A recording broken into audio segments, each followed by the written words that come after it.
ஹல்லேலூயா. தேவனுக்கு மகிமை உண்டாவதாக. இந்த நாளிலும் நாம் இந்த ஜெபிக்கிற நாளாய் கூடி வந்து நாம் தேவ கிருபை பெறும்படியாய் கர்த்தர் நமக்கு உதவி செய்கிறார். அதற்காக நாம் தேவனுக்கு துதி செலுத்துகிறோம். அன்புக்குரிய யாவருக்கும் இரட்சகரும் ஆண்டவருமாய் இயேசுவின் நாமத்தில் அன்பின் நல்வாழ்த்துக்கள். ஹல்லேலூயா. அப்போஸ்தலர் நடவடிக்கைகளில் 9ஆம் அதிகாரத்தில் 6ஆம் வசனமா அந்த வசனத்தை பாருங்க. அப்போஸ்தலர் 9:6 படிக்கும்போது, நான் நடுங்கி திகைத்து, ஆண்டவரே, நான் என்ன செய்ய சித்தமா இருக்கிறீர்? அதற்கு கர்த்தர், நீ எழுந்து பட்டணத்துக்குள்ளே போய் நீ செய்ய வேண்டியது அங்கே உனக்கு சொல்லப்படும். ஹல்லேலூயா. ஒரு மனிதன் அவன் பாரம்பரியமா பக்தி உள்ள மனுஷன்தான். நம்ம மாதிரி பக்தி உள்ள அல்ல, அவன் பக்தி வைராக்கியம் உள்ள மனுஷன். எப்படிங்க? பக்தி வைராக்கியம். அவனுடைய பக்திக்காக எதையும் அவன் செய்வான், எதையும் இழப்பான். அப்படிங்கிறதான ஒரு மனுஷன்தான் அவன். ஆண்டவருக்கு தொண்டு செய்கிறேன், நான் ஆண்டவருக்கு பிள்ளை. எப்படிங்க? நம்ம பாஷையில் சொன்னா, நான் இயேசுவன் பிள்ளை, பயமையிலேன்னு பாடுறோம்ல. நான் ஆண்டவருக்கு பிள்ளை, நான் தான் ஆண்டவருக்கு தொண்டு செய்கிறேன் அப்படின்னு அவனுக்கு ஒரு அசைக்க முடியாத நம்பிக்கை. அந்த நம்பிக்கையின் அடிப்படையில் அவன் ரொம்ப வைராக்கியமாக செயல்படுற ஒரு மனுஷன்.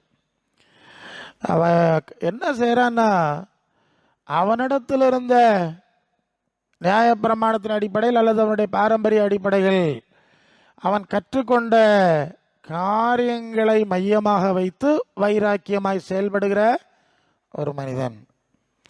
அது தேவ சித்தமா தேவ திட்டமாங்கிறதெல்லாம் அவனுக்கு வேற விதத்தில் தெரியாது. அவன் பாரம்பரியமாக எப்படி போதிக்கப்பட்டிருக்கிறான். நம்முடைய சூழ்நிலைகள் மூலம் நம்முடைய சூழ்நிலை நமக்கு நிறைய போதிக்கிறது உண்டு. மற்ற மனிதர்கள் மூலம் அநேக காரியங்களை நாம் கற்றுக்கொள்கிறது உண்டு. நாமளே கற்றுக்கிறோம்.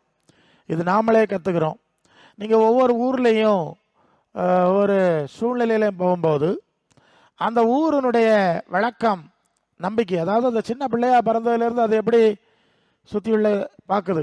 உதாரணத்துக்கு சொல்கிறேனே, சில பிள்ளைகள்லாம் கொஞ்சம் குடிப்பழக்கம் உள்ள கெட்ட வார்த்தையெல்லாம் பேசுகிற குடும்ப சூழ்நிலை பிறந்துடும். அது இயல்பாகவே இதை கேட்டு அதெல்லாம் இந்த பாஷை படிச்சிடும்ல. நீங்கள் மீனவ கிராமத்தில் போனீங்கன்னா அந்த பிள்ளைகள் பிறந்ததுலேருந்தே அவங்க பேசுகிற பாஷை அப்படி கொஞ்சம் இழுத்து பேசுவாங்க. மீனவர்கள் பேசுவாங்கல்ல, அதிலே பழகிடுவாங்க. சென்னையில் பிறந்தா அவன் பேசுகிற தமிழ் நமக்கே புரியாது, அவன் இன்னொரு அங்கே பழகிடுவான். என்ன சூழ்நிலையில் பிறந்து வளர்ந்து க்ரோ அப்னு சொல்லுவாங்க இங்கிலீஷில். அப்படி வர்ற சூழ்நிலையிலிருந்து தான் அநேகத்தை படிக்கிறான். அதுக்கப்புறம் அவங்க எல்லா வாழ்க்கை முறை, உட நட, மரபு எல்லாமே அந்த அடிப்படையில் தான் இருக்கிறது என்பதை நாம் அனுபவ ரீதியில் நாம் பார்க்கிறோம். ஸோ இது போல தான் நாம விதிவிலக்கான அதுக்குள்ளே தானே வந்திருக்கோம். அப்படி தான் வந்திருப்போம். அப்புறம் இனி ஆவிக்குரிய அல்லது ஆன்மீக என்வாரன்மெண்ட் சூழ்நிலைக்குள்ளே வரும்போதும் ஒரு ஆன்மீக சூழ்நிலை வர்றோம். ஃபார் எக்ஸாம்பிள், ஒரு கத்தோலிக்க சூழ்நிலைன்னா கத்தோலிக்க மரபு ரீதியில் தான் அவங்க பழக்கம் இல்லையா? சர்ச் ஆஃப் சவுத் இந்தியா, பெந்தகோஸ்டல், இனி பெந்தகோஸ்டல் குரூப்னா இவங்க சூழ்நிலையில் தான் பழக்கம். இப்படி அநேக சூழ்நிலை வழியாக நம்ம பழகி வரும்போது சிலதை கற்றுக்கொள்கிறோம். அதுதான் சரின்னு நம்ம நினைக்கிறோம். அதில் உறுதியாக இருக்கணும், பிடிவாதமாக இருக்கணும் நம்ம நினைக்கிறோம், வைராக்கியமாக இருக்கணும்னு நினைக்கிறோம், வைராக்கியமாக செயல்படுறோம். இது இயல்பான ஒரு காரியம். அதுபோல் ஒரு மனுஷன் தான் அந்த சவுல்ங்கிற மனுஷன். அவனும் அப்படி சீறி போவான். இயேசுவின் நாமத்தை பயன்படுத்துகிறவங்களை கண்டா அவங்களை அழிக்கும்படி அவன் சீறி போவான். எங்கே சீறி போவானோ? ஆமாம், இயேசுவின் நாமத்தை பயன்படுத்துகிற சூழ்நிலைகளை எல்லாம் வசனம் இருக்குது. அவன் சீறி போகிறவன். அந்த அளவு சாதாரணமாக ஓடுறவன் இல்லை, அவன் சீறி போகிறவன். அந்த அளவு ரொம்ப வைராக்கியமுள்ள ஒரு மனுஷன். ஆனால் இப்போ அவன் விதமாக ஒரு சூழ்நிலையை அழிப்பதற்கு தான் அவன் சீறி போகிறான். அப்படி போகும்போது தான் வழியிலே அவன் அந்த 9ஆம் அதிகாரத்தில் நீங்கள் முதலாவது வாசிக்கணும். இப்போ நம்ம 6ஆம் வசனம் வாசிச்சிட்டோம். அதில் 1ஆம் வசனம் வாசிக்கும்போது, சவுல் என்பவன் இன்னும் கர்த்தரை அவருடைய சீசரை பயமுறுத்தி கொலை செய்யும்படி சீறி போனான். என்ன வேலை? இயேசுவின் சீசர்ல எல்லாம் கொல்லணும், இயேசுவின் சீசர்ல எல்லாம் அழிக்கணும். இதுக்கு தான் இவர் சீறி போறாரு. அவருக்கு நாம செய்கிற தப்புன்னு தெரியாது. அப்படி சீறி போகிற போது தான் வழியிலே ஆண்டவர் அவரை சந்தித்து அவருடைய கண்ணை குருடாக்குறார். இதுதான் விஷயம். கண் குருடாக்கப்பட்ட நிலையில் அவன் தரையில் விழுந்து செயலற்று கிடக்கிறான். பக்தி வராக்கி உள்ள மனுஷன், நான் ஆண்டவருக்கு தொண்டு செய்கிறேன்னு ஓடுற மனுஷன், இப்போ கண்ணை பிடிங்கினா எங்கே என்ன பண்ணுறது? ஒன்றும் பண்ண முடியாதுல்ல. அவன் விழுந்து கிடக்கிறான். இந்த சூழ்நிலையில் தான் அவன் கேட்குற ஒரு கேள்வி, நான் நினச்ச மாதிரி ஓட முடியலை, நான் நினச்ச மாதிரி செயல்பட முடியலை, என் கனவுகள் ஒன்றும் நிறைவேறவில்லை, எல்லாம் உடஞ்சி நொறுங்கி கிடக்கு, வருஷங்கள் ரொம்ப ஆயிடுச்சு, ஆனால் ஒரு கனவு நடக்கலை. அப்படி அவன் உட்காந்து சிந்திக்கிற செயலற்ற நிலையில் சிந்திக்கிறான். இப்போ தான் அவன் கேட்குற கேள்வி, சரி நான் என்ன தான் செய்யணும்? அல்ல, இந்த வார்த்தையை நம்முடைய வாழ்க்கையின் ஏதோ பல வருஷங்களுக்கு முன்பே கேட்டிருந்தால் அது எவ்வளோ நன்மையாக இருந்திருக்கும். இதுதான் எல்லாரும் தப்பு பண்ணுற ஒரு இடம். இதுதான் நாங்கள் நிறைய ஊழிய சூழ்நிலையில் சுற்றி வரும்போது புரிகிற ஒரு காரியம். பர்டிகுலர்லி கிறிஸ்தவ சூழ்நிலை மக்களை குறித்து நான் பேசுகிறேன். நீங்களாம் அப்படி தான் இருக்கிறீங்க, நானும் அடிக்கடி அந்த சூழ்நிலையில் தான் நிற்கிறேன். ஸோ இந்த கேள்வியை 20 வருஷம் 30 வருஷம் 40 வருஷம் 50 வருஷத்துக்கு முன்னால் நான் என்ன செய்ய சித்தமாக இருக்கிறீர்னு கேட்டு வந்திருந்தோம். ஏன்னா அந்த பரமண்டல ஜபத்தை ஆண்டவர் படித்து கொடுக்கும் போதே பரலோகத்தில் இருக்க உங்களுடைய சித்தம் பரலோகத்தில் செய்யப்படுறது போல பூமியிலே செய்யப்படுவதாகன்னு சொல்லி தான் படித்தே கொடுத்துருக்கிறாருங்க. பொதுவாக இந்த பரமண்டல ஜபம் தெரியாதவங்க இருக்க மாட்டாங்கல்ல. அது சிஎஸ்எஸ் சபையிலெல்லாம் கண்டிப்பான ஒரு வழக்கம். அந்த பரமண்டல ஜபத்தை ஆராதனைகளிலே நாம் இப்பொழுது முழங்கால் படிக்கிட்டு கர்த்தருடைய ஜபத்தை ஏறெடுப்போமாகன்னு சொல்லுவாங்க. பெந்தகோசக்காரன் சொல்ல மாட்டான், அவனுக்கு அதெல்லாம் தேவை கிடையாதுல்ல. நான் சொல்லி தான் ஆகணும், நான் நிறைய சுற்றி வர்றேன்ல. ஏதோ சில இடத்துல சொன்னா உண்டு, எங்கேயாவது அபூர்வம். அவன் சொல்கிறான், நீ சொல்ல மாட்டேங்கிற. அவன் இயேசுவின் வசனத்தை வாசிக்கிறான், அப்போ சில நிருபம் வாசிக்கிறான், நீ செய்ய மாட்டேங்கிற. இப்போ புரியுதில்ல, இது என்ன கூட்டம்னு சொல்லி தான் ஆகணும். இதுதான் ப்ராப்ளம். அதனால ஒரு அளவாவது அதை கேட்டால் அம்மா அப்படி ஒரு விஷயம் இருக்குங்கிற ஒரு சின்ன உணர்வு வரணும், நமக்கு அதிகமாக வரணும். அப்போ முதலாவது நான் என்ன செய்ய சித்தமாக இருக்கிறேன்? அடிக்கடி சொல்லுவார்ல, நான் ஜெபம் பண்ணிட்டு போகும்போது எனக்கு உதவி செய்ய மாட்டவரே நான் அடிக்கடி சொல்லுவேன் அப்படின்னு. என்ன ஸ்கூல் இருக்கிறவங்களுக்கு தெரியும். ஆனால் எனக்கு இது பழகிட்டல, 15 வயசுலேருந்து பழகிட்டு. எனக்கு உதவி செய்யணும்னா நீர் சொல்லித்தார நான் கேட்கணும், நீர் வழிகாட்ட நான் போகணும். இப்படி தான் ஆகிப்போச்சு. அப்படி தான் இது ஒரு அதான் ஒத்தைக்கு நடக்கிறது. ஒரு தடவை மைண்ட் பண்ணதில்ல, போடா என் தேவன் ரொம்ப பெரியவர், அவர் நடத்துவார்னு ரொம்ப அனுபவப்பட்டதுனால அப்படி போகிறோம். ஓகே, மற்றவங்களை அவமரியாதை செய்யலை. ஆண்டவரோடு நடக்கும்போது மற்றவங்களுக்கு புரியலை, வர்றது தான் நான் சொல்கிறேன். சொல்லுவாங்க, அவன் ஒருத்தர் மைண்டு பண்ண மாட்டான், மதிக்க மாட்டான், இவர்கிட்ட ரொம்ப பேச மாட்டான், எங்கள் வீட்டு ஒரு இடத்துக்கும் வர மாட்டான், உன் வீட்டுக்கு வந்து எனக்கு அதை நடக்க போகுது. கவனிக்கிறீங்களா? கவனிங்க. நான் மனசுக்குள்ளே சொல்லுவேன், உன் வீட்டுக்கு வந்து எனக்கு என்ன நடக்க போகுது? எனக்கு ஆண்டவர்கிட்ட போனால் ஏதாவது காரியம் நடக்கும். இல்லையோ, அதான் ஒரு சின்ன கேப்பு கிடைச்சாலும் கொஞ்சம் தனியாக போய் உட்காந்து அப்படியே ஜெபிக்கிற பழக்கம் ஏன் வந்தேன்னா, இப்படி ஆண்டவரோட தனியாக நடந்ததுனால வந்து. இல்லையோ, நீங்கள் எப்படி நடக்கிறீங்கன்னு நமக்கு தெரில. பெரும்பாலும் நான் நிறைய சூழ்நிலை சுற்றி வரும்போது அநேகர் இப்படி நடக்கலைங்கிறது மட்டும் நான் கண்டுபிடிச்சிட்டேன். ஆண்டவரோடு நடக்கலை, நான் என்ன செய்ய சித்தமாக இருக்கிறேன்னு கேட்டு நடக்கலை. அவர் சொன்னால் கீழ்ப்படிய மாதிரி அவங்க இல்லை. நான் ரொம்ப தீவிரமான ஆள். ஒரு கட்டத்தில் இப்படி ரொம்ப தீவிரமாக இப்படி வித்தியாசமாக வந்துட்டேன். என்னை போலீஸில் பிடிச்சி கொடுத்துட்டாங்க, போலீஸில் கொண்டு மாட்டி வச்சுட்டாங்க. ஸோ நாங்கள் போயிருக்கேன். அந்த இன்ஸ்பெக்டர் கேட்குறாரு, அம்மா எல்லோரும் நல்லா தானே, நீ ஏன் இந்த பாதையில் போகிற? நான் இந்த பாதையில் வந்த நிமித்தம் வந்த பிரச்சனை, நீ ஏன் இப்படி போகிற? உனக்கு என்ன ஆச்சு தம்பி? உன்னை யார் ஏமாத்துறான்னு கேட்டார். நான் சொன்னேன், ஒரு தடவை ஏமாத்தலை, நான் இந்த பைபிள் படித்தேன், இதான் சரின்றது, இதுதான் எனக்கு மனசுக்கு சந்தோஷமாக இருக்குது, திருப்தியாக இருக்குது, நான் அதில் போகிறேன். அவர் கிண்டலாக சொன்னார், என்ன நாங்கள் எல்லாம் சந்தோஷம் இல்லாமலே இருக்கோம், உனக்கு மட்டும் பெரிய சந்தோஷம் கிடைச்ச மாதிரி. சரி எப்படியோ அவ்வளோதான். அந்த ஆள் எப்படி பார்த்து சொல்கிறான், பக்கத்தில் இருக்க போலீஸ்காரண்ட, அந்த அந்த வாலிபனுக்கு கண்ணை பார்த்தியலா நீங்கள்? என்ன சொல்கிறான், என் காதில் கேட்குது. அந்த ஆளுக்கு கண்ணை பார்த்தியலா நீங்கள்? அந்த கண்ணில் ஒரு பவர் இருக்குல்ல, அவன் சொல்கிறான். அங்கேருந்து எனக்கு கேட்குது. அவன் அப்படி நிற்கிறான், நான் அசையாமல் நிற்கிறேன். ஏசுநாதரை சில வேலை பிளாத்து விட்டுருக்க மாதிரி அப்படி நிற்கிறேன். நானும் அது மெடிடேட் பண்ணி வந்தவன்ல. அப்படின்னா ஒரே பார்வை தான், அந்த பக்கம் இந்த பக்கம் கண்ணை அசையாது, அப்படியே தான் நிற்பேன். அவன் அதான் நோட் பண்ணியிருக்கான்.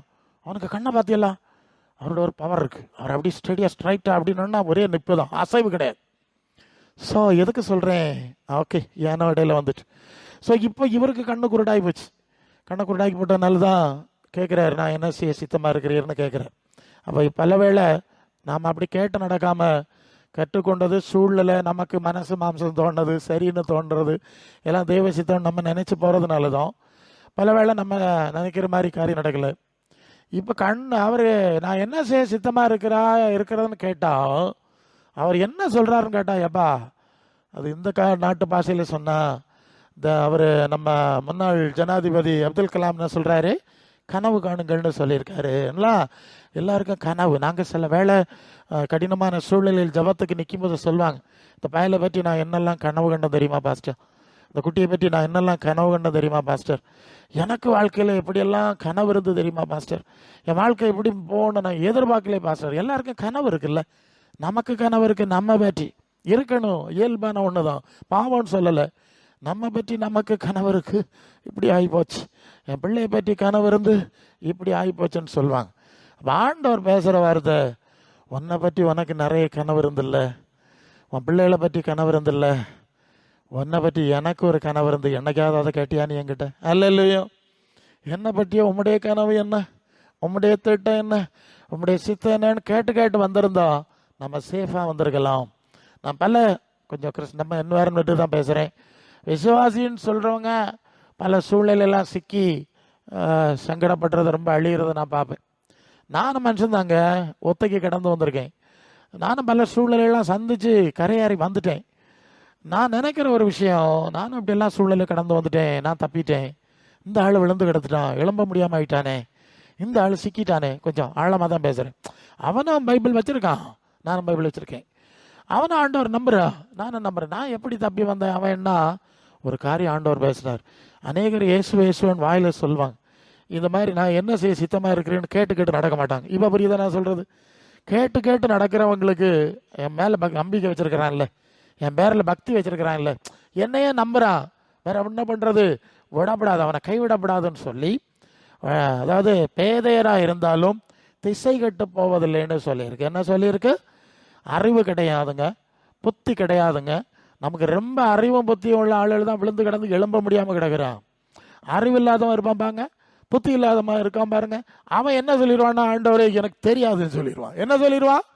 எடுத்த எடுப்பில் எனக்கு தெரியும், எனக்கு முடியாது, என்னை கொண்டு நடக்காது, நீர் தான் எல்லாம் பார்க்கணும்னு ஒரே அடியாக அவருக்கு கரத்தில் சரண் அடைஞ்சிருவான். சரிதானங்களே சொல்கிறது? மற்றவங்க என்ன சொல்கிறான், நான் இது படிச்சிருக்கேன், என்கிட்ட இப்படிப்பட்டதெல்லாம் இருக்குது, நான் ஊருக்கு பார்த்துருவேன்னு இவருக்கு சொந்தத்தில் போவார். இவன் மற்றவன் போக மாட்டான். அதுக்கு என்ன செஞ்சிருவார்? ஆண்டவர் சில வேளை நம்மகிட்ட இருக்கிறதையும் பிடிங்கிடுவார். என்ன செஞ்சிருவார்? இதாவது இருக்கிறதா இல்லை. மோசையை ஆண்டவர் கூப்பிட்டார். இவன் வந்து ஆற்றுல இவனை போட்டாச்சு, வெள்ளத்தில் போனான், அவனை மீட்கிறதுக்கு யாரும் முடியாது. ஆண்டவர் ஆள் அனுப்பினார், போ கொண்டு வா, அரண்மனைக்கு கொண்டு வா ஏற்பாடு. இப்போ அரண்மனைக்கு வந்து எல்லாம் சாப்பிட்டு நல்ல மாதிரி ட்ரைனிங் எல்லாம் வாங்கி எப்போ பார்த்தாலும் இடுப்பில் துப்பாக்கி போட்டுட்டு தான் போவார். நம்ம ஊரில் வந்து துப்பாக்கி வச்சுருக்கணுன்னா லைசன்ஸ் வேணும், அது ரிவால்வர் வச்சுருந்தாலும் சரி தான், எனி டைப் ஆஃப் கன்ஸ் நீங்கள் வச்சுருந்தாலும் அதுக்கு லைசன்ஸ் வாங்கணும். அப்பப்போ அதை ரினியூவ் பண்ணலாம். பெரிய ரூல்ஸ் அண்ட் ரெகுலேஷன்ஸ் இருக்குது, இல்லைன்னா பெரிய ப்ராப்ளம். ஜெயிலில் வச்சாங்கன்னா ஈஸியாக பெயில் கூட கிடைக்காது. சரி, ஆனால் அந்த நாட்களில் நம்முடைய அவர் மோசே பெரிய பட்டயம், அப்போ பட்டயம் தானே துப்பாக்கி, நீளமாக ஒரு பெரிய உரை இவ்வளோ நிலத்துக்கு இருக்கும், உள்ள இடுப்பில் தொங்கப்பட்டு தான் கம்பீரமாக சுற்றுவார். பிகாஸ் அவர் மிலிட்ரி ஆஃபீஸர். யார்? அவர் இராணுவ பயிற்சி, ராஜாக்களுக்குரிய இராணுவ பயிற்சி அரண்மனையில் எல்லாம் பெற்றவன். அதனால் அவருக்கு அந்த அங்கீகாரம் இருக்குது. எங்கே வேணாலும் பட்டயத்தை போட்டுட்டு அப்படி போகலாம். அப்படி சுற்றுற ஆள். ஒரு கட்டத்தில் அவனுக்கு சில சிக்கல்களை ஆண்டவர் உண்டு பண்ணி பட்டயத்தை கையிலிருந்து பிடிங்கிட்டார். என்ன செஞ்சிட்டாருங்க? இந்த பட்டயத்தை பிடுங்கிட்டு ஒரு கம்பை கொடுத்தாரு. என்ன கொடுத்தாரு? ஒரு கம்பு. ஆடு மேய்க்க போயிருக்கான், அங்கே தேசத்தை விட்டு ஓடியாச்சு, மீதியான தேசத்துக்கு போயாச்சு. அங்கே போய் ஆடு மேய்க்கிறதுக்கு ஒரு காஞ்ச கம்பை கையில் கொடுத்து, இதை வச்சு ஆடு மேய், பட்டயத்தை கொடுத்தா கழுத்தை வெட்டி போடுவோம், நீ கோவம் வந்துட்டு ஆடை. அதனால் கம்பை கொடுத்து 40 வருஷமா போட்டு அலைய வச்சுட்டு, புரியுதா நான் சொல்கிறது? அப்புறம் சொன்னார், என் ஜனத்தை நடத்துறதுக்கு இனி ஒன்றை கூப்பிடுறேங்கிறார். அல்ல இல்லையோ, எல்லாம் தெய்வ திட்டப்படி தான் நடக்கு. அப்போ என்ன புரிஞ்சிங்கன்னா, இருக்கிறதெல்லாம் பிடுங்கிட்டு இனி கம்பை வச்சு ஒன்றும் செய்ய முடியாது, முழுசாக கர்த்தரை தான் சார்ந்து நிற்கணும். நீங்கள் அந்த மோசையினுடைய சம்பவத்தை பார்த்தீங்கன்னா பெரிய பிரச்சனை, லட்சக்கணக்கான மக்களை ஒன்று இறைச்சி வேணும், ஒன்று முட்டை வேணும், ஒன்று தண்ணி வேணும், இப்படியாடா எங்களை காணானுக்கடா கொண்டு போ, 4 பக்கம் கடிச்சு இழுக்கும். இவனுக்கு எத்தனை இடத்துக்கு பதில் சொல்கிறது? பதில் சொன்னால் புரியுமா என்ன அதுகளுக்கு? புரியாது. அதனால் இவன் போய் மோசே கர்த்தருடைய சமூகத்தில் விழுந்து கிடப்பான் என்று சொல்லி நான் பார்க்குறோம். அல்லேலூயா. அதனால் இருக்கிறதெல்லாம் பிடிக்காச்சு இல்லை, ஏங்க போய் விழுந்து கிடப்பான். அப்புறம் கர்த்தர் பேசணும், இது செய், எழுப்பு போ, அதுக்கு பிறகு தான் செய்யணும். இப்படி தான் அந்த ஜனங்களை நடத்தி இருக்கிறார். இதே விதமாக தான் நம்முடைய வாழ்க்கையில் இருக்கிறத பிடிங்கிட்டு நான் என்ன செய்ய சித்தமாக இருக்கிறீர்னு கேட்குற நிலைமைக்குள்ளே வரணும். நான் சொல்கிற புரியுதில்ல? கேட்கும்போது அவர் பேசுவார். அவர் சொல்கிறார், நீ செய்ய வேண்டியது உனக்கு என்ன செய்யப்படும், சொல்லப்படும். அதுக்கெல்லாம் ஆள் வச்சுருக்கேன். அல்லேலூயா. அதுக்கு வேதத்தை உன் கையில் தந்திருக்கேன், முறையாக நான் சொல்லுவேன் போ என்று சொல்லி கண்ணை திறந்து விட்டு அவனுக்கு வேதத்தை கொடுத்து அப்புறம் பட்டயத்தை பிடுங்கிட்டு வேதத்தை கொடுத்துட்டார். இப்போ அவன் தேவனுடைய நாமத்துக்காய் எவ்வளவாய் நீங்கள் அந்த 9 அப்போஸ்தலர் 9ஆம் அதிகாரத்தில் நீங்கள் பின்னால் வரும்போது அனனியா விட்ட சொல்லார், இப்படி ஒருத்தனை கண்ணை பிடுங்கி கொண்டு வந்திருக்கேன், அவன் உன்னிட்ட வருவான் பார்த்துக்க, இங்கே அவனை இல்லை யூதா வீட்டுக்கு போக பார்த்துக்க, அங்கே போய் தேடு அப்படிலாம் சொல்லியாச்சு. சொல்லி உடனே அவன் சொல்லுகிறான், எப்பா இந்த ஆண்டவரே, இந்த மனுஷன் பொல்லாத மனுஷன், அவன் இங்கே வந்து எவ்வளவா துன்பம் செய்கிறவன், எங்களை அழிக்க வர்றான்னு கேள்விப்பட்டு தான் உபவாசம் போட்டிருக்கோம் அப்படின்னு இருக்கானேன்னு சொல்லி இவன் சொல்லுகிறான். அனனியா ஊழியக்காரன் இயேசு இடத்துல சொல்லும்போது 16 தானே படிங்க, 16. அவன் என்னுடைய நாமத்தினாலே எவ்வளவாய் பாடுபட வேண்டும் என்று நான் அவனுக்கு காண்பிப்பேன். அல்லேலூயா. பட்டயத்தை பிடிங்கிட்டார். பட்டயத்தை பிடிங்கிட்டு வேதத்தை கையில் கொடுத்து, என் வேதத்துக்கு இனி பாடுபடு என்று சொல்லி அப்படி அவர் பாடுபட்டு ஊழியத்தை செய்கிற ஒரு மனுஷனாக மாறிட்டார். சரி, இப்போ என்ன பிரச்சனை? தேவ சித்தம், நான் என்ன செய்ய சித்தமாக இருக்கிறீர் என்ற ஒரு கேள்வி நமக்கு அவசியம். அந்த கேள்வி சரியாக இருக்கணும். வேற ஒரு காரியத்துக்கு நான், அதாவது ஒரு கடன் பிரச்சனைனா தீரணும்னா என்ன செய்யணும், தீரணும்னா என்ன செய்யணும், தீரணும்னா என்ன செய்யணும், சோக்கைடு தீரணும்னா என்ன செய்யணும், தீரணும்னா என்ன செய்யணும், இப்படியெல்லாம் சத்தம் போடுறோம்ல. இது போலதான் உங்களுடைய சித்தம் என்ன, உங்களுடைய சித்தம் என்னன்னு கேட்டுக்கிட்டே இருந்தா அவர் கற்று தருவார். அவர் கற்றுத்தர்ற காரியத்தை செஞ்சா அவருக்கு காரியத்துக்கு நாம பயன்பட முடியும். அல்லேலூயா. முதல் பிரச்சனை, தேவ சித்தத்தின் எல்லைக்குள்ள நாம இருக்கிறது கிடையாது. தேவ சித்தத்தின் எல்லைக்குள்ள சபைகள்லாம் இல்லாம போறதுனால தான், அதான் ஏசாயா 59:2, 1-2, என் கை குறை போல என் காது மந்தமாவல, உங்க அக்கிரமந்தாண்டா தடையா இருக்கு, நீங்க ஏன் சித்தம் செய்யாம போறதுனால தானே இப்படி வீணா காயப்படுகிறீர்கள் என்று சொல்லி அங்கே சொல்ல இருக்கிறது. அதனால ஈஸியான ஒரு வழி சொல்றேன், நம் தேவ சித்தத்தின் எல்லைக்குள்ளே இருக்க கற்றுக்கொள்ள வேண்டும். அல்லேலூயா. தயவு செய்து எகைன் சொல்றேன், அந்த சபையார் இப்படி, இந்த சபையார் இப்படி, இந்த எல்லா சபையும் மலர் வளையத்தில் முடிவோம். அதுக்கப்புறம் எல்லாம் ஆண்டவருக்கு முன்னாடி நிற்கணும்.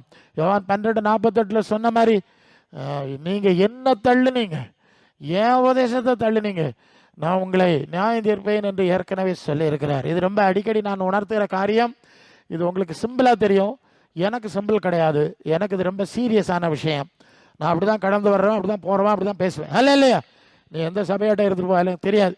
ஆண்டவருடைய சித்தத்திற்கும் வசனத்திற்கும் அடங்கி நடக்கிற அனுபவத்தில் நான் எந்த அளவு நடக்கிறேன். நீங்கள் தனியாக உட்காந்து முழங்கால நில்லுங்க, கூட்டத்தோடு வந்து சத்தம் போடுறதை பற்றி பேசலைங்க. தனியாக உட்காந்து முழங்கால நின்று நான் முடியும். ஒரு வசனம் இருக்குல்ல, எசேக்கியா வியாதிப்பட்டு மரணத்துக்கு ஏதுவாக இருந்துட்டான். அப்போ வியாதி வந்துட்டு இவ ஏசாயா தீர்க்கதரிசி வர்றார். அவர் வந்து சொல்ற வார்த்தை என்ன தெரியுமா? அவன் சொல்றான், அவன் வீட்டு காரியத்தை என்ன பண்ணு, ஒழுங்குபடுத்திரு. என்ன அப்படின்னா என்னங்க அர்த்தம்? நீ செத்து போவதுன்னு அர்த்தம்.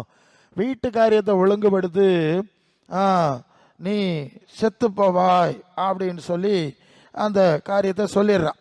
இப்படி இருந்துட்டு சொல்லிட்டு அவன் படப்பட இறங்கி போயிட்டான். ஏன்னா பாசிட்டிவா நீ நல்லா இருப்பாய், ஆசீர்வாதமா இருப்பான்னு ஏதாவது நம்ம ப்ராஃபஸி ஏதாவது வார்த்தை சொன்னா உட்காருங்க பாஸ்டர், காப் சாப்பிடுங்க பாஸ்டர், காணிக்க வாங்கிட்டு போங்க பாஸ்டர்னு சொல்லுவாங்க. இந்த நெகட்டிவ் சொல்லும் போது ஓடு. எஸ், அதான் உண்மை. எனக்கு அந்த அனுபவத்தை படிச்சிருந்தார். ஆசீர்வாத பிரசவம் பண்ணா நல்லா உட்காந்து எல்லாரும் வருவாங்க, காப்பி எல்லாம் தருவாங்க, காசெல்லாம் தருவாங்க. நெகட்டிவா உயிருள்ள மேல செத்தவனா இருக்கிறானோ எல்லாரும் பல்ல கடிச்சிட்டு உட்காருவானா. அதனால எனக்கு ஆண்டவர் சொல்லுவாரு, வேலை முடிஞ்ச ஓடிடு, அங்க சாப்பிடாத, வந்த வழியில வராத, வேற வழியில ஓடிவோம். ஐயோ அது பெரிய பாடு. பேய் குடியிருக்கும், ஒருத்தனுக்கும் அங்க பேசுறதுக்கு தைரியம் இருக்காது. என்கிட்ட சொல்லுவார், பேச பேய் குடியிருக்கு, பயப்படாத, நான் கூட இருக்கேன், பேசிட்டு இறங்கி ஓடிடு, ஆமா சாப்பிடாது, வேற வழியில போ. இப்படிதான் நமக்கு ஓட்டும். அதனால சொல்றேன். சரி, அதனால தான் நினைக்கிறேன் ஏசாயா அதை சொல்லிட்டு அனுசரிட்டான், சரசர அவசரமா இறங்கி ஓடி விட்டான். அப்படி ஓடி எங்க போயிட்டானா, மூணாம் வாசலா காவலா, அதை தாண்டி வெளியே போயிட்டான். அதுக்கு வசனம் எடுத்தீங்களா? இல்லை. வசனம் சொல்லு. வசனம் வச்சுக்க. எசேக்கியேல்,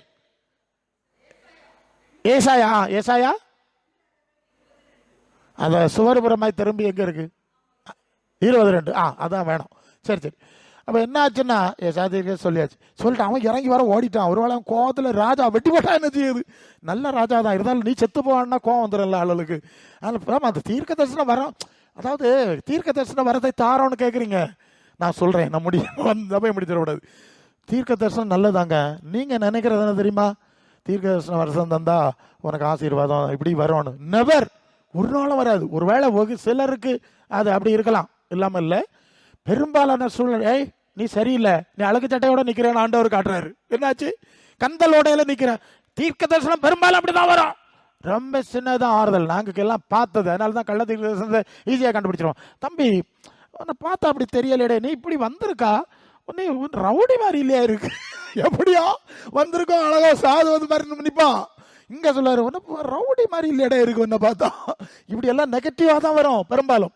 அதுக்கு பயந்து நிறைய பேர் தீர்க்கதரிசனம் கேட்குறான், வேணும்னு கேட்குறாங்க, வரத்தை கொடுத்தா செயல்படுத்த மாட்டாங்க, அப்புறம் பேய் வந்துடும். சரி, இப்போ அப்படியே அவன் சொன்ன ஒரு வார்த்தை இருக்கு, அவன் சொல்லிட்டு ஓடி போயிட்டான். இவன் என்ன பண்ணா, சர்ச்சுக்கு போல படுத்திருக்கான். சுவர் புறமாய் திரும்பி அந்த வார்த்தை சொல்ல, கர்த்தாவே நான் உண்மையும் கர்த்தாவே பார்த்துக்கிடுங்க, உமக்கு முன்பாக உண்மையாய் மன உத்தவமாய் நடந்தேன் என்பதற்கு, உம்முடைய பார்வைக்கு நல்லமாய் செய்தேன் என்பதற்கு நினைத்தர. போதும் என்ன பண்ண, பேச மிகவும் அழுதான் இல்லையா? அவன் அழுதுட்டான், தனிமையில் அழுதுட்டான். சொன்னெல்லாம் கேட்டுனேப்பா, நீ சொன்னெல்லாம் செஞ்சனே, நீ சொன்னதை கேட்டு அடி வேற வாங்கினேனே, நீ சொன்னதை கேட்டு இருந்ததெல்லாம் போச்சு, ரோட்டில் இறக்கி விட்டுட்டான்னுவன். ஏன் நீ சொன்ன கேட்டனால தானே. That's point is that. நாமத்தினால எல்லாரும் பயக்கப்படுவீர்கள் ஆண்டவர் சொன்னார்ல, அநேக உபத்திரவங்களை சகிக்கணும்னு சொன்னார்ல, சிலுவை சுமக்கணும். நீ சொன்ன சொல்லி இறங்கி வந்து தானே இப்படி ஆகி போச்சு தெய்வமேன்னு சொல்ற மாதிரி நம்ம அப்படிதான் சொல்லுவோம் நம்ம சூழ்நிலைக்கு. அவன் சொல்லி சொல்லி அழுதுட்டான். இதெல்லாம் செஞ்ச பிறவன் இப்படி கைவிட்டுட்டு போயிட்டாரே இல்லையா? அதுக்கு அர்த்தம் அப்படித்தானே ஆகுது. அந்த அழுகைக்கு என்ன அர்த்தம்? இதெல்லாம் சொன்னா கர்த்தர் கூட இருப்பாரு, நன்மை செய்வாரு, ஆசீர்வாதம் தருவாரு, சத்துருக்கள் கையில ஒப்பு கொடுக்க மாட்டாருன்னு எல்லாம் நான் நம்பி தானே இதெல்லாம் செஞ்சப்புறம் இப்படி பாதி வயசுல எடுத்துடுவேன்னு சொல்லி போட்டீரே. ஒரு பெரிய தீர்க்கதரிசியை கொண்டு அவனுக்கு அதை சைக்கல.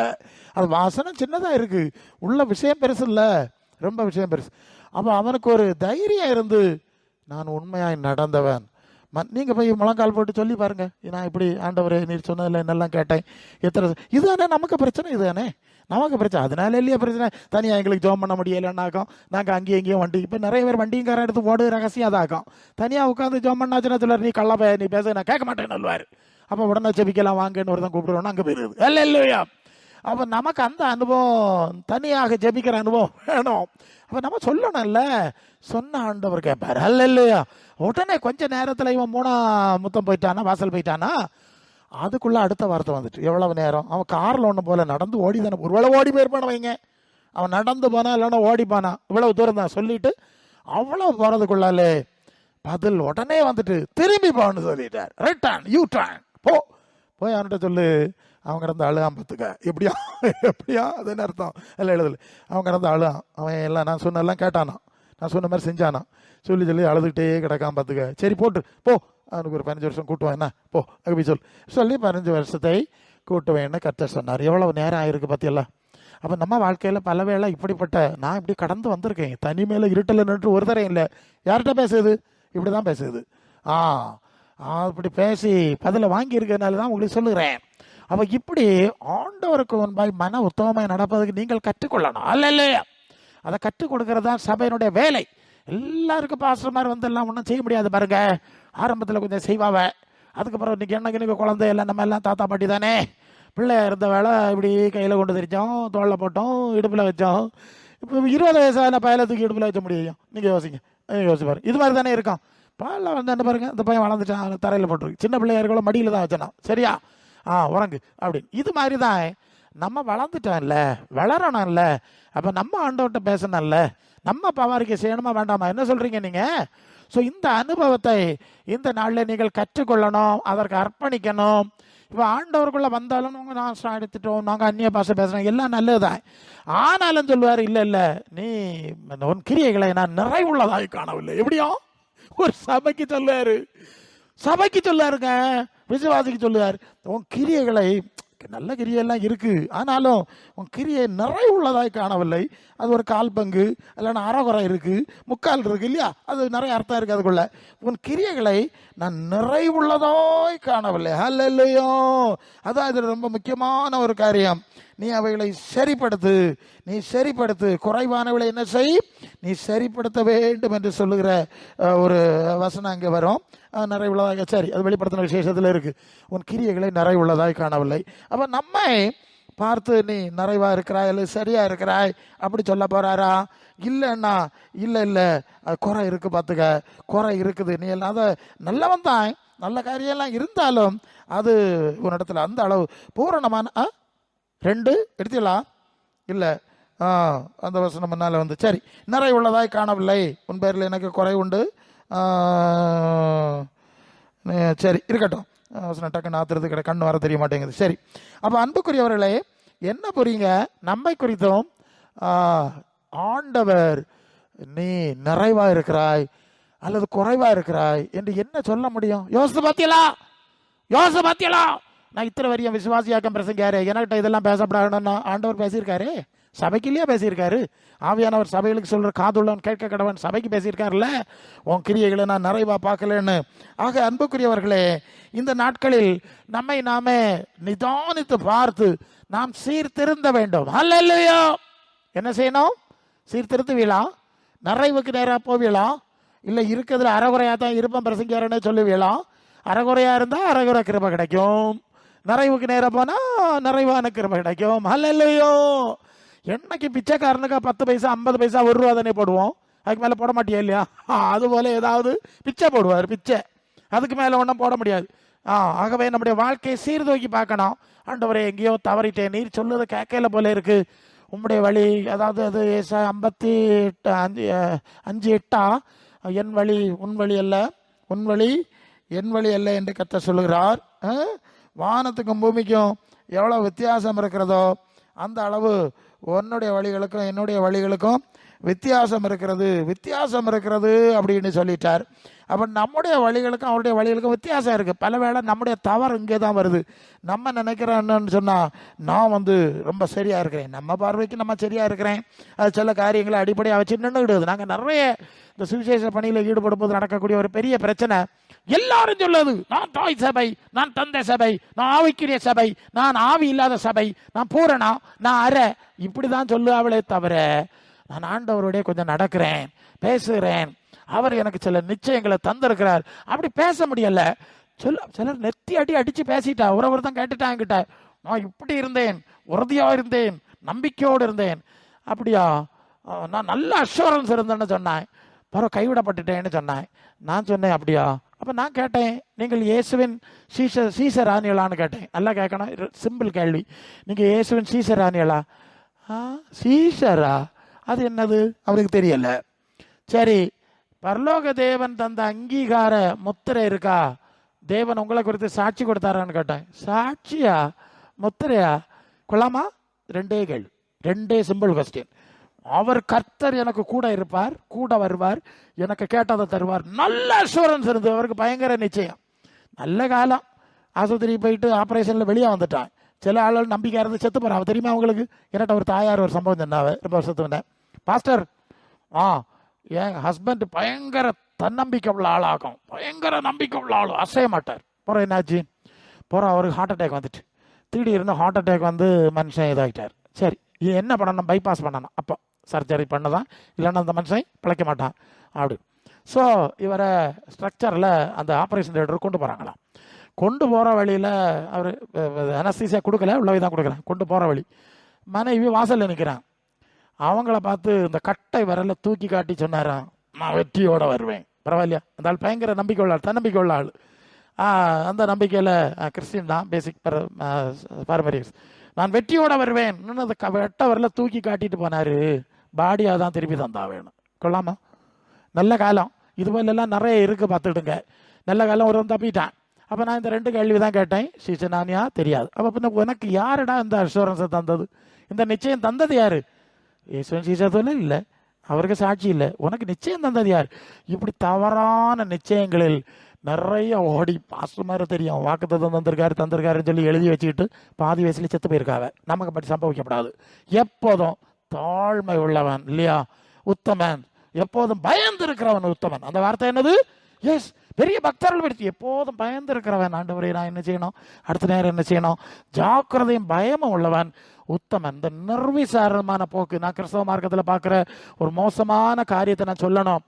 மற்ற மார்க்கத்தான் ரொம்ப பயப்படுகிறான், ரொம்ப யோசிக்கிறான், அவனுக்கு ஒரு பயபக்தி இருக்கு. அவன் என்ன மார்க்கத்தை சேர்ந்தாலும் உலகத்தில் நிர்விசாரமான ஒரு மார்க்கம் உண்டுன்னா இந்த கிறிஸ்தவ மார்க்கம் மட்டும்தான். அவங்களுக்கு தாங்க எல்லாம் தேவை பிள்ளைகள், எங்களை மிஞ்சின ஆள் இல்லைன்னு ஒரு தவறான எண்ணத்தை பிசாசு கொடுத்துட்டான். அது போய் விழுந்து அங்கங்கே விழுந்து நொறுங்கின பிறகுதான் ஆண்டவர் ஏன் என்ன கைவிட்டீர்னு சத்தம் போடணும். அப்புறம் அங்கங்கே தேடி. புரியுதா நான் சொல்லுது? அந்த மாதிரியான ஒரு நிர்விசாரம் நமக்கு வேண்டாம். ஏன்னா இது கிறிஸ்தவர்களுக்கு உண்டாகிற மிகப்பெரிய தப்பு. பிரசங்கமாருக்கா உண்டாகுது, நாங்கள் சொல்லி தான் ஆகணும் இல்லையே? அப்படி இல்லை. எப்போதும் பயந்துரு. நமக்கு அனுபவம் இருக்கலாம், வயசு இருக்கலாம், படிப்பறிவு இருக்கலாம், அதெல்லாம் தூரவிட்டு இல்லைப்பா கிருபையினால இருக்கிறேன், இந்த ஸ்தானத்துக்கு வர்றதுக்கு தகுதி இல்லாதவன். அதனால் பயத்தோடும் நீங்கள் வளர வளர தாழ்மை உண்டாகணும். நான் முடிக்கிறேன். வளர வளர அது நீங்கள் வயசில் வளர்ந்தாலும் அறிவில் வளர்ந்தாலும் பக்தி ஆவிக்குரிய காரியத்தில் வளர வளர என்ன உண்டாகணும்? தாழ்மை உண்டாகணும். நான் இத்தனை வருஷம் விசுவாசியாகும் தெரியுமா, இத்தனை வருஷம் அனுபவம் இல்லை பாஸ்டராக உங்களுக்கு தெரியுமா, முறுக்க வேண்டிய அவசியம் இல்லை. இல்லை இல்லை, ரொம்ப தாழ்மை வரணும். இது ரொம்ப முக்கியம். ஒன்றும் காட்ட வேண்டிய அவசியம் இல்லை. முடிக்கிறேன். நான் அந்த பவுலுக்கு ஒரு சம்பவம் முன்னால் நிற்கிறது. இவன் கைதியாக இவரை விசாரணைக்கு கூட்டிகிட்டு போகிறாங்க. கப்பல் வழியில் புயல் வந்தது. அவர் சொன்ன பிறகு கேட்கல. அவன் நிமித்தம்தான் அந்த எல்லாரையும் பாதுகாத்தாருன்னு அங்கே இருக்குது. சரி, மெலித்தா தீவுக்கு வந்தாச்சு. இங்கே வந்தோன்னே ஏற்கனவே இந்த பவுல் நிமித்தம்தான் அந்த போட்டில் உள்ள எல்லாரும், அந்த கப்பலில் உள்ள எல்லாருமே பாதுகாக்கப்பட்டிருக்காங்க. ஏன்னா அங்கே சொல்கிறது, தேவதூதன் சொல்கிறான், உன் நிமித்தம் இவர்கள் எல்லாருக்கும் கர்த்தர் தயவு பண்ணினார். இந்த கப்பலில் நீ மட்டும் இல்லைன்னு வச்சுக்க, அத்தனை பேரும் செத்துருப்பானுவன். நீ இருந்ததுனால ஒப்பு கொடுக்கல, பாதுகாக்கப்பட்டார்கள் அப்படின்னு சொல்கிறார். இவன் கைதி இத்தனைக்கும். சரி, அங்கே போய் ஒரு கரையில் இறங்குனாங்க, மெலித்தா தீவு. அங்கே போனா அங்கே குளிர், கொஞ்சம் வரவை வாரி போட்டாங்க. வாரி போட்டோன்னா உள்ளே இருந்து ஒரு பாம்பு இல்லையா, அவர் விஷப்பூச்சி இவரை கடிச்சிச்சு. நல்லா கவனிக்கணும். ஒளிச்சு கடிச்சப்படாதா, இருட்டலோடி கடிச்சப்படாதா, தீ எரிஞ்சிட்டு இருக்குல்ல, இந்த வெளிச்சத்தில் கடிச்சதுனால தொங்குதான் அதில் போட்டிருக்குல்ல. கோபத்தில் சூடு தாங்க முடியாமல் வெளியே வந்தது. சாதா கடியாக கடிக்கும். கோப ஆவேசத்தில் கடிச்சு தொங்குது. எல்லாரும் பார்க்கக்கூடியல, எல்லாரும் பார்க்கக்கூடியது. இவன் பெரிய பாவி தான். கரெக்ட். சுப்ரீம் கோர்ட்டு நியாய தீர்ப்பு கொடுக்க முன்னால தண்டனை வந்துட்டு ஏன் இவன் இப்போ சாவான். இந்த பாம்பு கடிச்சு வருதுன்னு பழச்சவன் கிடையாது, கன்ஃபார்ம். அப்படி பார்த்துக்கிட்டே இருக்கிறாரு. நல்லா கவனிக்கணும். இந்த இடத்துல என்ன கவர்ந்த ஒரு விஷயம் அதான் சொல்லி முடிக்க விரும்புகிறேன். அவன் என்ன சொல்லியிருக்கணும்? இல்லை நீங்கள் அப்படிலாம் நினைக்காதுங்க, நான் தேவனுடைய ஊழியக்காரன், உன்னதமான யோனா சொன்ன மாதிரி உன்னதமான தேவனுடைய ஊழியக்காரன், நான் பரிசுத்தவனாக்கும், நான் பாவி கிடையாது, நீங்கள் அப்படிலாம் தப்பாக நினைக்காதுங்கன்னு சொல்லியிருக்கலாம்ல. நமக்கு சில வேளை 4 பக்கம் பிரச்சனை வந்துட்டா, இல்லை சார் நான் பாஸ்டர் சார், நானே சொல்லியிருக்கேன். வழியில் வரும்போது சில சூழ்நிலை, சார் நான் ஒரு பாஸ்டர், ஓகே ஓகே கோன்னு சொல்கிறான். இவன் இந்த பவுல் அது கூட சொல்லலை, அவன் பேசாமல் உட்காந்துருக்கான். இது இப்போ நான் சொன்னாலே இவனும் ஒரு நம்ப இல்லை, இவன் நம்புவான். ஆமாம்மா, இந்த மாதிரி எத்தனை பேர் பார்த்துருப்பான். அவன் பேசாமல் இருக்கிறான். இப்போ அந்த பகுதி போகுது, எல்லாரையும் செத்து இப்போ விழுவான், தூக்கி கடலில் போடணும்னு பார்த்துட்டு, கடலில் இது தப்பி தான் கரைக்கு வந்தது, இப்போ செத்தா கடலில் தூக்கி போடுது தானே, இதுக்கு இன்னும் வேற என்ன செய்யுது, அடக்காரது நடத்துவாங்க. இப்படின்னு பார்த்துக்கிட்டே இருந்தாலே அவன் கல்லூரி மங்கன பாரி வெகு நேரம் ஆகியும் அவனுக்கு ஒன்றும் சம்பவிக்கலை. அடுத்த ஒரு வார்த்தை சொன்னாங்களா, நான் அப்படியே போகிறேன், இவன் தேவன் என்று சொல்லி கொண்டார்கள். என்ன சொன்னாவலாம்? முதல்ல பாவி, இப்போ கொஞ்ச நேரத்துல தேவனாயாச்சு. தேவன் என்று அவன் உதறி போட்டாச்சு. அந்த கடிச்ச பாம்பு அதோட அதுக்கு கடிச்ச பாம்பு கதை முடிஞ்சு உதறி போட்டாச்சு. போட்டுட்டு இவன் தேவன் என்று சொல்லி கொண்டார்கள். அதோட நிக்கல. கொள்ளாமே இது எப்படி அப்பாலாம் கேட்டிருப்பான். நான் தேவனுடைய ஊழியக்காரன், நான் அப்புறம் சொல்லியிருப்பான். அப்படியா நீ வா, இந்த தீவுக தலைவனே சோக்காடு பிடிச்சுதான் கிடக்கான். கொள்ளாமா அங்க அங்க கூட்டிட்டு போய் அங்க தாப்பனா அங்க சோக்காடு பிடிச்சு கிடக்குறான். அவனை ஒன்று சாவ போறான். அங்க தீவாலங்க முன்னாடி மருந்து இன்னைக்கு மரல சாவுறதுக்கு கட்டில் ஒரு அப்போ ஒரு தனியாக ஒரு கூடாரம் கட்டி போட்டுருவாங்க. அங்கே போட்டிருக்கு. இன்னைக்கு வர அங்கே கூட்டிட்டு போகிறாங்க. அப்படியா அவன் போனா நாமத்தில் எழுப்பி விட்டுட்டான். இது என்ன கதையாக இருக்குது வாரம். அப்போ ஒரு இடத்துல அப்படிதான், ஒரு இடத்துல நாங்கள் ஜோம் பண்ண போவோம். அங்கே ஏதாவது ஒரு உடனே அடுத்த வீடு வாசல் இங்கே வருங்க, வீட்டுக்கு வர முடியாது.